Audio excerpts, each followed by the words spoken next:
ನಮಸ್ಕಾರ ಸ್ನೇಹಿತರೆ, ಮತ್ತೆ ರಾಜ್ಯದ ಮುಖ್ಯವಾದ ಮಾಹಿತಿಗಳನ್ನು ಡೀಟೇಲ್ ಆಗಿ ನೋಡೋಣ. ಹೊಸದಾಗಿ ಎಪಿಎಲ್ ಮತ್ತು ಬಿಪಿಎಲ್ ಪಡಿತರ ಚೀಟಿಗೆ ಅರ್ಜಿ ಸಲ್ಲಿಕೆ ಪ್ರಾರಂಭ. ಈ ದಾಖಲೆಗಳು ಕಡ್ಡಾಯ. ಎಲ್ಲ ಮುಖ್ಯವಾದ ಮಾಹಿತಿಗಳು ಬಂದಿವೆ ಸ್ನೇಹಿತರೆ. ಕರ್ನಾಟಕದಲ್ಲಿ ಹೊಸ ಬಾಡಿಗೆ ನಿಯಮ, ಬಾಡಿಗೆದಾರರು ಮತ್ತು ಮನೆ ಮಾಲೀಕರಿಗೆ ಶಾಕ್ ಕೊಟ್ಟ ಸರ್ಕಾರ. ಇನ್ನು ಮುಂದೆ ಈ ಎಲ್ಲ ನಿಯಮಗಳನ್ನು ಪಾಲನೆ ಮಾಡಲೇಬೇಕು. ಎಲ್ಲ ಮಾಹಿತಿ ಬಂದಿವೆ. ಮತ್ತೊಂದೆಡೆಯಲ್ಲಿ ಬಾದಾಮಿಯಲ್ಲಿ ಸಿದ್ದರಾಮಯ್ಯ ಗೆದ್ದಿದ್ದು ಮತ ಖರೀದಿಯಿಂದ ಎಂದು ಸಿಎಂ ಇಬ್ರಾಹಿಂನವರ ಸ್ಫೋಟಕ ಹೇಳಿಕೆ. ಮತ್ತೊಂದೆಡೆ ನಾಳೆನೆ ಪ್ರಧಾನಿ ಮೋದಿಯವರು ಬೆಂಗಳೂರಿಗೆ ಭೇಟಿ. ಹಲವು ಜಾಗದಲ್ಲಿ ರಸ್ತೆ ಸಂಚಾರಕ್ಕೆ ನಿರ್ಬಂಧ. ಎಲ್ಲ ಶಾಕಿಂಗ್ ಮಾಹಿತಿ ನೋಡೋಣ. ಇನ್ನು ಗೃಹಲಕ್ಷ್ಮಿ ಯೋಜನೆ ಹಣ ಜಮಾ ಮಾಡಿದ ಸರ್ಕಾರ. ವರಮಹಾಲಕ್ಷ್ಮಿ ಹಬ್ಬ ಆಚರಣೆ ಮಾಡಿ ಸಿಎಂ ಸಿದ್ದರಾಮಯ್ಯನವರಿಗೆ ಒಳ್ಳೆಯದು ಆಗಲಿ ಎಂದು ಪೂಜೆ ಮಾಡಿದಂತ ಮಹಿಳೆ, ನಿಮ್ಮ ಖಾತೆಗೂ 2,000 ರೂಪಾಯಿ ಬಂದಿಲ್ಲವೆಂದ್ರೆ ಈ ಒಂದು ಮಾಹಿತಿ ಪೂರ್ತಿಯಾಗಿ ನೋಡಿ. ಎಲ್ಲ ಮಾಹಿತಿ ಡೀಟೇಲ್ ಆಗಿ ನೋಡೋಣ. ಅದಕ್ಕಿಂತ ಮೊದಲು ನೀವು ನಮ್ಮ ಚಾನಲ್ಗೆ ಮೊದಲು ಬಾರಿ ಭೇಟಿ ಕೊಡ್ತಾ ಇದ್ರೆ ಸಬ್ಸ್ಕ್ರೈಬ್ ಬಟನ್ ಕ್ಲಿಕ್ ಮಾಡ್ತಾ ಪಕ್ಕದಲ್ಲಿ ಕಾಣಿಸುವ ಗಂಟೆ ಕೂಡ ಒತ್ತಿ. ಇದರಿಂದ ರಾಜ್ಯದ ಮುಖ್ಯವಾದ ಮಾಹಿತಿಗಳೆಲ್ಲವೂ ನಿಮಗೆ ಸಿಗುತ್ತವೆ. ವಿಡಿಯೋಗೆ ಲೈಕ್ ಮಾಡಿ ಮತ್ತು ವಿಡಿಯೋ ಕೊನೆವರೆಗೂ ಪೂರ್ತಿಯಾಗಿ ನೋಡಿ. ಬನ್ನಿ ಸ್ನೇಹಿತರೆ, ಎಲ್ಲ ಮುಖ್ಯವಾದ ಮಾಹಿತಿಗಳನ್ನು ಡೀಟೇಲ್ ಆಗಿ ನೋಡೋಣ. ಇದೀಗ ರಾಜ್ಯದ ಕಾಂಗ್ರೆಸ್ ಸರ್ಕಾರ ಮತ್ತೊಮ್ಮೆ ಹೊಸದಾಗಿ ಬಿಪಿಎಲ್ ಮತ್ತು ಎಪಿಎಲ್ ಪಡಿತರ ಚೀಟಿಗಾಗಿ ಅರ್ಜಿ ಸಲ್ಲಿಕೆ ಪ್ರಾರಂಭ ಮಾಡಿದೆ. ಹೌದು, ನೀವು ಕೂಡ ಹೊಸದಾಗಿ ಎಪಿಎಲ್ ಅಥವಾ ಬಿಪಿಎಲ್ ಕಾರ್ಡ್ ಅನ್ನ ಪಡೆದುಕೊಳ್ಳಬೇಕು ಎಂದು ಕಾಯುತ್ತಿದ್ರೆ ಈ ಮಾಹಿತಿ ನಿಮಗಾಗಿ. ಹೌದು ಸ್ನೇಹಿತರೆ, ಪಡಿತರ ಚೀಟಿದಾರರಿಗೆ ಆಹಾರ ಇಲಾಖೆ ಸಿಹಿ ಸುದ್ದಿ ಕೊಟ್ಟಿದೆ. ಹೊಸ ಹೆಸರು ಸೇರ್ಪಡೆ ಆಗಿರಬಹುದು, ತಿದ್ದುಪಡಿ ಆಗಿರಬಹುದು, ವಿಳಾಸ ಬದಲಾವಣೆ ಮತ್ತು ಹೆಸರು ತೆಗೆಯುವುದು ಸೇರಿದಂತೆ ಹಲವು ತಿದ್ದುಪಡಿಗೆ ಅವಕಾಶ ನೀಡಲಾಗಿದೆ. ಹತ್ತಿರದ ಕಂಪ್ಯೂಟರ್ ಸೆಂಟರ್ ಅಥವಾ ಬೆಂಗಳೂರು ಒಂದು ಕೇಂದ್ರಕ್ಕೆ ಭೇಟಿ ಕೊಟ್ಟು ಈ ಒಂದು ಪ್ರಕ್ರಿಯೆಯನ್ನ ಪೂರ್ತಿ ಮಾಡಿಕೊಳ್ಳಬಹುದು. ಇಲ್ಲಿ ಮುಖ್ಯವಾದ ಮಾಹಿತಿ ಏನೆಂದರೆ, ರೇಷನ್ ಕಾರ್ಡ್ನಲ್ಲಿ ಪತ್ನಿ ಹೆಸರನ್ನ ಸೇರಿಸಲು ಕೆಲ ದಾಖಲೆಗಳು ಕಡ್ಡಾಯ ಎಂದು ಹೇಳಲಾಗುತ್ತಿದೆ. ಹೌದು, ಆಧಾರ್ ಕಾರ್ಡ್ ಒಂದಿಗೆ ಮದುವೆ ಪ್ರಮಾಣ ಪತ್ರ ಮತ್ತು ತಂದೆ ತಾಯಿಯರ ಪೋಷಕರ ಪಡಿತರ ಚೀಟಿಯೂ ಕೂಡ ಅಗತ್ಯವೆಂದು ಹೇಳಲಾಗುತ್ತಿದೆ. ಒಂದು ವೇಳೆ ಪಡಿತರ ಚೀಟಿಯಲ್ಲಿ ಮಗುವಿನ ಹೆಸರು ಸೇರ್ಪಡೆ ಮಾಡಬೇಕಂದ್ರೆ ಆಗ ಮಗುವಿನ ಜನನ ಪ್ರಮಾಣ ಪತ್ರ ಮತ್ತು ತಂದೆ ತಾಯಿಯ ಆಧಾರ್ ಕಾರ್ಡು ಕಡ್ಡಾಯ. ಒಂದು ವೇಳೆ ಮಗು ಏನಾದರೂ 6 ವರ್ಷದ ಒಳಗಿದ್ರೆ ಆಗ ಜನನ ಪ್ರಮಾಣ ಪತ್ರ ಬೇಕಾಗುತ್ತೆ. ಒಂದು ವೇಳೆ 6 ವರ್ಷ ಮೇಲ್ಪಟ್ಟಿದ್ರೆ ಆಗ ಜಾತಿ ಮತ್ತು ಆದಾಯ ಪ್ರಮಾಣ ಪತ್ರದ ಮೂಲಕವೂ ಕೂಡ ಪ್ರಕ್ರಿಯೆ ಪೂರ್ತಿ ಮಾಡಬಹುದು ಎಂದು ಹೇಳಲಾಗುತ್ತಿದೆ. ಒಟ್ಟಿನಲ್ಲಿ ಸ್ನೇಹಿತರೆ, ಮಗುವಿನ ಹೆಸರು ಸೇರ್ಪಡೆಗೆ ಮಗುವಿನ ಜನನ ಪ್ರಮಾಣ ಪತ್ರ ಜೊತೆಗೆ ಮಗುವಿನ ಪೋಷಕರ ಆಧಾರ್ ಕಾರ್ಡ್ ಬೇಕು ಮತ್ತು ಹೆಂಡತಿ ಹೆಸರು ಸೇರ್ಪಡೆಗೆ ಮಹಿಳೆಯ ಆಧಾರ್ ಕಾರ್ಡ್ ಮತ್ತು ಗಂಡನ ಮನೆಯ ಪಡಿತರ ಚೀಟಿ ಪ್ರತಿ ಬೇಕಾಗುತ್ತೆ ಎಂದು ಹೇಳಲಾಗಿದೆ. ಈ ಬಗ್ಗೆ ಇನ್ನಷ್ಟು ಮಾಹಿತಿ ಬೇಕಂದ್ರೆ ಕಮೆಂಟ್ ನಲ್ಲಿ ಬಿಪಿಎಲ್ ಕಾರ್ಡ್ ಎಂದು ಕಮೆಂಟ್ ಮಾಡಿ. ಇನ್ನಿದೀಗ ಎರಡನೇ ಮುಖ್ಯವಾದ ಮಾಹಿತಿಗೆ ಹೋಗೋಣ. ಕರ್ನಾಟಕದಲ್ಲಿ ಬಾಡಿಗೆ ಮನೆಗಳಿಗೆ ಹೊಸ ನಿಯಮಗಳು ಜಾರಿಗೆ ಬರ್ತಾ ಇದೆ. ಹೌದು ಸ್ನೇಹಿತರೆ, ರಾಜ್ಯ ಸರ್ಕಾರ ಈಗ ಚಾಲ್ತಿಯಲ್ಲಿರುವಂತಹ ಬಾಡಿಗೆ ಕಾಯ್ದೆಗೆ ಮಹತ್ವದ ತಿದ್ದುಪಡಿ ಮಾಡಲು ಮುಂದಾಗಿದೆ. ಹೊಸ ನಿಯಮದಂತೆ ಬಾಡಿಗೆದಾರರಿಗೆ ಮಾತ್ರವಲ್ಲದೆ ಮನೆ ಮಾಲೀಕರಿಗೂ ಕೂಡ ಹೊಸ ನಿಯಮಗಳು ಅನ್ವಯ. ಒಂದು ವೇಳೆ ನಿಯಮ ಉಲ್ಲಂಘಿಸಿದ್ರೆ ಆಗ ದೊಡ್ಡ ಮೊತ್ತದ ದಂಡವು ಕೂಡ ಕಟ್ಟಬೇಕಾಗುತ್ತೆ. ಹೌದು, ದುಬಾರಿ ಬಾಡಿಗೆಗೆ ಬ್ರೇಕ್ ಹಾಕುವುದರ ಜೊತೆಗೆ ಮಾರುಕಟ್ಟೆಗೆ ಅನುಗುಣವಾಗಿ ಬಾಡಿಗೆ ದರ ನಿಗದಿ ಮಾಡಲು ಕಾಂಗ್ರೆಸ್ ಸರ್ಕಾರ ಮಹತ್ವದ ನಿಯಮ ತರಲು ಮುಂದಾಗಿದೆ. ಅಂದ್ರೆ ಸ್ನೇಹಿತರೆ, ಈಗಿರುವಂತಹ ಕರ್ನಾಟಕ ಬಾಡಿಗೆ ಕಾಯ್ದೆ 1999ಕ್ಕೆ ತಿದ್ದುಪಡಿ ತರಲು ರಾಜ್ಯ ಸರ್ಕಾರ ನಿರ್ಧರಿಸಿದೆ.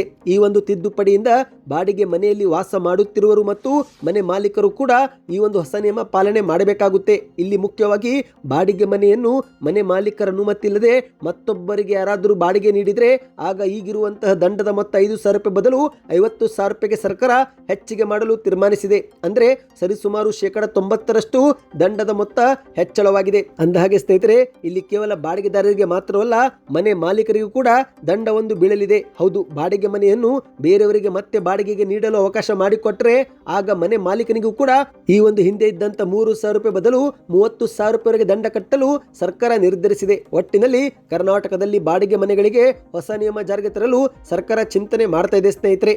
ಇನ್ನು ಇಲ್ಲಿ ನನಗೆ ಇಷ್ಟವಾದಂತ ಒಂದು ತಿದ್ದುಪಡಿ ಏನೆಂದ್ರೆ, ಮನೆ ಮಾಲೀಕರು ಬಾಡಿಗೆದಾರರನ್ನು ಮನೆಯಿಂದ ಹೊರ ಹಾಕುವ ಮೊದಲು ಸೂಕ್ತ ನೋಟಿಸ್ ಅನ್ನ ಕೊಡಬೇಕು. ಇದರಿಂದ ಬಾಡಿಗೆದಾರರಿಗೆ ತೊಂದರೆ ಆಗದಂತೆ ನೋಡಿಕೊಳ್ಳಬಹುದು. ಮತ್ತು ಒಂದು ವೇಳೆ ಏನಾದರೂ ಮನೆ ಮಾಲೀಕರು ಕಡಿಮೆ ಬಾಡಿಗೆಗೆ ಯಾರಿಗಾದ್ರೂ ಮನೆ ನೀಡಿದ್ರೆ ಆಗ ಸರ್ಕಾರ ಮನೆ ಮಾಲೀಕನಿಗೆ ತೆರಿಗೆ ವಿನಾಯಿತಿ ಮತ್ತು ಸಬ್ಸಿಡಿ ಕೊಡಲು ಚಿಂತನೆ ಮಾಡ್ತಾ ಇದೆ. ಈ ಮೂಲಕ ಹೆಚ್ಚು ಕಡಿಮೆ ಬೆಲೆಯ ಮನೆಗಳು ಲಭ್ಯವಾಗುವಂತೆ ಸಹಾಯಕವಾಗಬಹುದು ಎಂದು ಕಾಂಗ್ರೆಸ್ ಸರ್ಕಾರ ಚಿಂತನೆ ಮಾಡ್ತಾ ಇದೆ ಸ್ನೇಹಿತರೆ. ಈ ಒಂದು ತಿದ್ದುಪಡಿಯಿಂದ ಲಕ್ಷಾಂತರ ಮನೆ ಮಾಲೀಕರು ಸರ್ಕಾರದಿಂದ ತೆರಿಗೆ ವಿನಾಯಿತಿ ಮತ್ತು ಸಬ್ಸಿಡಿ ಪಡೆದುಕೊಳ್ಳಲು ಕಡಿಮೆ ಬೆಲೆಗೆ ಮನೆ ಲಭ್ಯವಾಗುವಂತೆ ಬಾಡಿಗೆಗೆ ಕೊಡಬಹುದು ಎಂದು ನಿರೀಕ್ಷಿಸಲಾಗಿದೆ. ಇನ್ನಿದೀಗ ಮತ್ತೊಂದು ಮುಖ್ಯವಾದ ಮಾಹಿತಿಗೆ ಹೋಗೋಣ. ಈಗ ರಾಜ್ಯದ ಮುಖ್ಯಮಂತ್ರಿ ಸಿದ್ದರಾಮಯ್ಯನವರ ಮೇಲೆ ಸಿಎಂ ಇಬ್ರಾಹಿಂನವರು ಒಂದು ಗಂಭೀರ ಆರೋಪ ಮಾಡಿದ್ದಾರೆ. ಅದೇನೆಂದ್ರೆ ಬಾದಾಮಿಯಲ್ಲಿ ಈ ಒಂದು ಹಿಂದೆ ಸಿದ್ದರಾಮಯ್ಯನವರು ಗೆದ್ದಿದ್ದು ಮತ ಖರೀದಿಯಿಂದ ಎಂದು ಹೇಳಿಕೆಯನ್ನು ಕೊಟ್ಟಿದ್ದಾರೆ. ಹೌದು, ಇತ್ತೀಚೆಗೆ ದಿವಂಗತ ವೈ ರಾಮಕೃಷ್ಣ ಅವರ ಸಾಧನೆಗಳ ವಿಚಾರ ಸಂಕಿರಣ ಕಾರ್ಯಕ್ರಮದಲ್ಲಿ ಭಾಗವಹಿಸಿದ್ದಂತ ಇಬ್ರಾಹಿಂನವರು ಸಿದ್ದರಾಮಯ್ಯನವರ ವಿರುದ್ಧ ಒಂದು ಸ್ಫೋಟಕ ಹೇಳಿಕೆಯನ್ನು ಕೊಟ್ಟಿದ್ದಾರೆ. ಅದೇನೆಂದ್ರೆ ಸಿದ್ದರಾಮಯ್ಯ ಬಾದಾಮಿ ವಿಧಾನಸಭಾ ಕ್ಷೇತ್ರದಲ್ಲಿ ಗೆದ್ದಿದ್ದು ಮತದಾರರಿಗೆ ಹಣ ನೀಡಿ ಎಂದು ಮಾಧ್ಯಮಗಳ ಮುಂದೆ ಹೇಳಿಕೆ ಕೊಟ್ಟಿದ್ದಾರೆ. ಸದ್ಯ ಈ ಒಂದು ಹೇಳಿಕೆ ರಾಜ್ಯದಲ್ಲಿ ಬಿರುಗಾಳಿ ಹಬ್ಬಿಸಿದೆ. ಹೌದು, ಸಿದ್ದರಾಮಯ್ಯನವರು 2 ಬಾರಿ ಮುಖ್ಯಮಂತ್ರಿ ಆಗಿದ್ದು ಸಾಕು, ಈಗ ದಲಿತರನ್ನ ಮುಖ್ಯಮಂತ್ರಿ ಮಾಡಲಿ.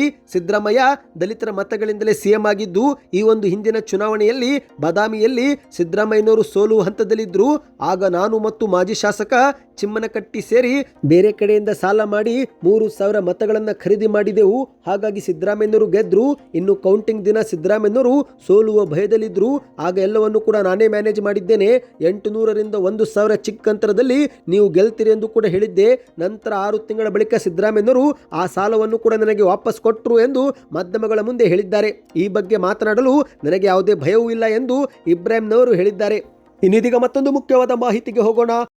ನಾಳೆ ಪ್ರಧಾನಿ ನರೇಂದ್ರ ಮೋದಿ ಅವರು ರಾಜಧಾನಿ ಬೆಂಗಳೂರಿಗೆ ಭೇಟಿ ಕೊಡಲಿದ್ದು ಬೆಂಗಳೂರು ನಗರದ ಹಲವು ರಸ್ತೆಗಳಲ್ಲಿ ಬಸ್ ಸಂಚಾರ ಮತ್ತು ವಾಹನ ಸಂಚಾರಕ್ಕೆ ನಿರ್ಬಂಧ ಹೇರಲಾಗಿದೆ. ಹೌದು ಗೆಳೆಯರೆ, ನಾಳೆ ಬೆಳಗ್ಗೆ ಪ್ರಧಾನಿ ಮೋದಿ ಅವರು ರಾಜಧಾನಿ ಬೆಂಗಳೂರಿಗೆ ಆಗಮಿಸಲಿದ್ದಾರೆ. ಆಗಸ್ಟ್ 10 ಭಾನುವಾರದಂದು ಪ್ರಧಾನಿ ಮೋದಿ ಅವರು ನಮ್ಮ ಮೆಟ್ರೋ ಹಳದಿ ಮಾರ್ಗವನ್ನು ಉದ್ಘಾಟಿಸಲು ಮತ್ತು ಹೊಸ ವಂದೇ ಭಾರತ್ ಎಕ್ಸ್ಪ್ರೆಸ್ ರೈಲುಗಳಿಗೆ ಚಾಲನೆ ಕೊಡಲು ಬೆಂಗಳೂರಿಗೆ ಭೇಟಿ ಕೊಡುತ್ತಿದ್ದಾರೆ. ಹಾಗಾಗಿ ಹಲವು ಜಾಗದಲ್ಲಿ ಪಾರ್ಕಿಂಗ್ ನಿರ್ಬಂಧವೂ ಕೂಡ ಮಾಡಲಾಗಿದ್ದು ಜೊತೆಗೆ ರಸ್ತೆಗಳಿಗೂ ಕೂಡ ಸಂಚಾರ ಬಂದ್ ಮಾಡಿದ್ದಾರೆ. ನೀವು ಕೂಡ ಬೆಂಗಳೂರಿನವರಾಗಿದ್ದರೆ ಕಮೆಂಟ್ನಲ್ಲಿ ಬೆಂಗಳೂರು ಎಂದು ಕಮೆಂಟ್ ಮಾಡಿ. ಇನ್ನೀಗ ಕೊನೆಯ ಮುಖ್ಯವಾದ ಮಾಹಿತಿಗೆ ಹೋಗೋಣ ಸ್ನೇಹಿತರೆ. ನೀವು ಕೂಡ ಗೃಹಲಕ್ಷ್ಮಿ ಯೋಜನೆ ಫಲಾನುಭವಿಗಳಾಗಿದ್ದರೆ ಕಮೆಂಟ್ನಲ್ಲಿ ಗುಡ್ ನ್ಯೂಸ್ ಎಂದು ಕಮೆಂಟ್ ಮಾಡಿ. ಏಕೆಂದರೆ ರಾಜ್ಯದ ಕಾಂಗ್ರೆಸ್ ಸರ್ಕಾರ ವರಮಹಾಲಕ್ಷ್ಮಿ ಹಬ್ಬ ದಿನದಂದು ಗೃಹಲಕ್ಷ್ಮಿ ಯೋಜನೆ ಕಂತನ್ನ ಬಿಡುಗಡೆ ಮಾಡಿದೆ. ಈಗಾಗಲೇ ಹಲವರು ನಮಗೆ ಕಮೆಂಟ್ ಮಾಡಿಯೂ ಕೂಡ ಹಣ ಜಮಾ ಆಗಿರೋ ಬಗ್ಗೆ ತಿಳಿಸಿದ್ದು, ನಿಮ್ಮ ಖಾತೆಗೂ ಕೂಡ ಹಣ ಬಂದಿದ್ರೆ ಕಮೆಂಟ್ನಲ್ಲಿ ಎಸ್ ಎಂದು ಕಮೆಂಟ್ ಮಾಡಿ, ಬಂದಿಲ್ಲವೆಂದ್ರೆ ನೋ ಎಂದು ಕಮೆಂಟ್ ಮಾಡಿ. ಹೌದು, ರಾಜ್ಯದಲ್ಲಿ ವರಮಹಾಲಕ್ಷ್ಮಿ ಹಬ್ಬದ ತಯಾರಿಯಲ್ಲಿ ಗೃಹಿಣಿಯರು ನಿರತರಾಗಿದ್ದು ಹಬ್ಬ ಸಮೀಪವಾಗುತ್ತಿದ್ದಂತೆ ಖರ್ಚು ವೆಚ್ಚಗಳು ಕೂಡ ಅಧಿಕವಾಗುತ್ತೆ. ಹಾಗಂತ ಹಬ್ಬ ಆಚರಣೆ ಮಾಡದಿರಲು ಕೂಡ ಸಾಧ್ಯವಿಲ್ಲ. ಆದರೆ ಎಷ್ಟೋ ಬಡ ಜನರಿಗೆ ರಾಜ್ಯ ಸರ್ಕಾರ ವರಮಹಾಲಕ್ಷ್ಮಿ ಹಬ್ಬಕ್ಕಾಗಿ 2,000 ರೂಪಾಯಿ ಕೊಟ್ಟಿದೆ. ಹೌದು ಗೆಳೆಯರೆ, ಗೃಹಿಣಿಯರಿಗೆ 2,000 ರೂಪಾಯಿ ಕೊಟ್ಟು ಕಾಂಗ್ರೆಸ್ ಸರ್ಕಾರ ಈ ಒಂದು ಹಬ್ಬವನ್ನು ಖುಷಿಯಿಂದ ಆಚರಿಸಲು ಸಹಾಯ ಮಾಡಿದೆ. ಈಗ ಗೃಹಲಕ್ಷ್ಮಿ ಹಣದಲ್ಲಿನೇ ವರಮಹಾಲಕ್ಷ್ಮಿ ಹಬ್ಬ ಆಚರಿಸಿದ್ದಂತ ಒಂದು ಕುಟುಂಬವು ಸಿಎಂ ಸಿದ್ದರಾಮಯ್ಯನವರಿಗೆ ಒಳ್ಳೆಯದು ಆಗಲಿ ಎಂದು ಪೂಜೆ ಮಾಡಿದೆ. ಜೊತೆಗೆ ಬಾಕಿ 3 ತಿಂಗಳ ಹಣವು ಕೂಡ ಹಾಕುವಂತೆ ಸಿಎಂನವರಿಗೆ ಮನವಿ ಕೂಡ ಮಾಡಲಾಗಿದೆ. ಹೌದು, ಮೈಸೂರಿನ ಆಲನಹಳ್ಳಿಯ ನಿವಾಸಿ ಜ್ಯೋತಿ ಮಹದೇವ ಸ್ವಾಮಿ ಎನ್ನುವರು ಮಾಧ್ಯಮಗಳ ಮುಂದೆ ಮನವಿ ಮಾಡಿದ್ದಾರೆ. ಮೊದಲಿಗೆ ಭಕ್ತಿ ಭಾವದಿಂದ ವರಮಹಾಲಕ್ಷ್ಮಿ ಹಬ್ಬ ಆಚರಣೆ ಮಾಡಿದ್ದು ನಂತರ ಸಿಎಂ ಸಿದ್ದರಾಮಯ್ಯನವರ ಭಾವಚಿತ್ರವನ್ನು ಹಿಡಿದು ಪೂಜೆ ಸಲ್ಲಿಕೆ ಮಾಡಿದ್ದಾರೆ. ಸಿದ್ದರಾಮಯ್ಯನವರಿಗೆ ಒಳ್ಳೆಯದು ಆಗಲಿ ಎಂದು ಪ್ರಾರ್ಥನೆ ಸಲ್ಲಿಸಿದ್ದಾರೆ. 2 ವರ್ಷದಿಂದ ನಮ್ಮ ಖಾತೆಗೆ ಗೃಹಲಕ್ಷ್ಮಿ ಯೋಜನೆ ಹಣವು ಸರ್ಕಾರ ನೀಡ್ತಾ ಇದೆ. ಇಂದು ಇದೇ ಗೃಹಲಕ್ಷ್ಮಿ ಯೋಜನೆ ಹಣದಿಂದಲೇ ಬಡವರು ಹಬ್ಬವನ್ನ ಖುಷಿಯಿಂದ ಆಚರಿಸುತ್ತಿದ್ದಾರೆ. ಆದರೆ ನಮಗೆ 3 ತಿಂಗಳಿನಿಂದ ಗೃಹಲಕ್ಷ್ಮಿ ಯೋಜನೆ ಹಣ ಬಂದಿಲ್ಲ. ಅದಕ್ಕೆ ನಾವು ಈ ಬಾರಿ ಸ್ವಲ್ಪ ಸರಳವಾಗಿ ಹಬ್ಬವನ್ನು ಆಚರಿಸುತ್ತಿದ್ದೇವೆ. ಮುಂದಿನ ದಿನಗಳಲ್ಲಿ ನಮಗೆ ಮತ್ತೆ ಗೃಹಲಕ್ಷ್ಮಿ ಯೋಜನೆ ಹಣ ಬರುವ ನಿರೀಕ್ಷೆಯೂ ಕೂಡ ಇದೆ. ಮುಖ್ಯಮಂತ್ರಿ ಸಿದ್ದರಾಮಯ್ಯನವರು ಈ ಒಂದು ಯೋಜನೆ ಜಾರಿಗೆ ಮಾಡಿ ಮಹಿಳೆಯರಿಗೆ ತುಂಬಾ ಅನುಕೂಲ ಮಾಡಿಕೊಟ್ಟಿದ್ದಾರೆ. ಹಾಗಾಗಿ ಸಿದ್ದರಾಮಯ್ಯನವರಿಗೆ ಒಳ್ಳೆಯದು ಆಗಬೇಕು ಎಂದು ಮಾಧ್ಯಮಗಳ ಮುಂದೆ ಜ್ಯೋತಿ ಎನ್ನುವರು ಹೇಳಿಕೆ ಕೊಟ್ಟಿದ್ದಾರೆ. ಸದ್ಯಕ್ಕೆ ಎಷ್ಟೆತ್ತು, ನಿಮ್ಮ ಖಾತೆಗೂ ಕೂಡ 2,000 ರೂಪಾಯಿ ಬಂದಿದ್ರೆ ಕಮೆಂಟ್ ಅಲ್ಲಿ ಎಸ್ ಎಂದು ಕಮೆಂಟ್ ಮಾಡಿ. ಒಂದು ವೇಳೆ ಬಂದಿಲ್ಲವೆಂದರೆ 2-3 ದಿನಗಳಲ್ಲಿ ಬರುತ್ತೆ ಸ್ನೇಹಿತರೆ. ದೊಡ್ಡ ಮೊತ್ತದ ಹಣವಾಗಿರುವುದರಿಂದ ಹಂತ ಹಂತವಾಗಿ ಸರ್ಕಾರ ಜಮೆ ಮಾಡ್ತಾ ಇದೆ. ಮಾಹಿತಿ ಇಷ್ಟವಾಗಿದ್ರೆ ವಿಡಿಯೋಗೆ ಲೈಕ್ ಮಾಡ್ತಾ ವಿಡಿಯೋನ ಶೇರ್ ಮಾಡಿ.